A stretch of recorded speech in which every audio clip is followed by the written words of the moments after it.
আমি আছি এখানে একটা ব্রিটিশ বাংলো, খুব বড় না, ছোট। আর কিন্তু এখানে অনেক গাছপালা হয়ে গেছে। আমার তো মনে হয় এটা হয়তো একটা টাইমে ওয়াশরুম ছিল, আর কিন্তু এখন তো অবভিয়াসলি ইউজ হয় না।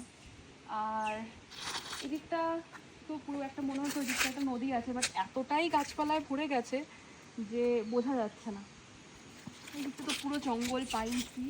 আর এখানে তো মনে হচ্ছে অনেকেই আসে, হয়তো মেবি প্রেম করতেই আসে, কারণ প্রচুর নাম লেখা আছে এখানে। আর বন ফায়ারও হয়েছে মনে হচ্ছে। এখান থেকে মনে হয় starting, as you can see। খুব সুন্দর সুন্দর ছোটো ছোটো ফুলও হয়েছে। আমার মনে হয় ফুলগুলো হয়তো মেনটেন করা হবে না, গাছগুলো হয়তো মেনটেন আছে। এখান থেকে সুন্দর পাহাড় দেখা যাচ্ছে। আর বেসিক্যালি এটা হচ্ছে বাংলো, যে ব্রিটিশ বাংলোটার কথা বলা হচ্ছে, এটা হচ্ছে সেটা।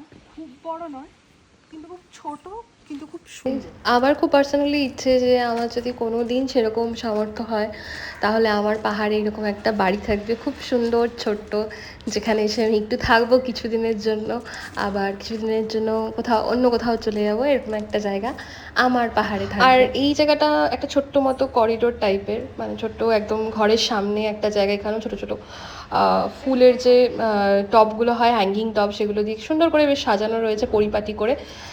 চারিদিকটা বেশ সুন্দর লাগছে পুরো। মানে সত্যি কথা বলতে একদম মনে হচ্ছে যে আমরা বলিউডের কিছু কিছু হরার যে সিনেমাগুলো দেখি, সেই সিনেমাগুলোর কিছু কিছু হন্টেড যে বাড়িগুলো থাকে না, তো সেই রকম বাড়ির মতো কিন্তু জায়গাটার ফিল হচ্ছে। একটু গা ছমছমে ব্যাপার কিন্তু এই জায়গাটাতে আমি ফিল করেছি। শুধুমাত্র আমি এই পুরো ট্রিপে এই জায়গাটাতেই একটু গা ছমছমে একটা ফিল অনুভব করেছি, যেটা হয়তো মেবি এই জায়গাটার জন্য, হয়তো সেরকম কিছুই নেই, কিন্তু এই জায়গাটার জন্য হয়তো হতে পারে।